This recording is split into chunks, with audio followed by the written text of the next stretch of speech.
নমস্কাৰ স্কুলত খেলি থাকোঁতে বন্ধুৱে কামুৰিলে কি কৰিব তেতিয়া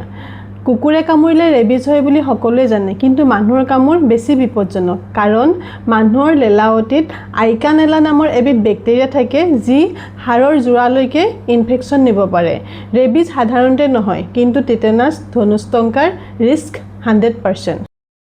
কামুৰিলে ঘৰত প্ৰথমে কি কৰিব ধুব এক নম্বৰতে ধুব সাবুনেৰে 15 মিনিট ভালকৈ ধুব তেজ নিজে নিজে ওলাব দিব চেপি নুলিয়াব বিটাডিন ডেটল লগাব পাৰে হস্পিটেললৈ লগে লগে লৈ যাব লাগিব কাৰণ টিটেনাছ ইনজেকচন আৰু এন্টিবায়োটিক দিবই লাগিব মূল কথা সৰু কামুৰ বুলি আওকাণ নকৰিব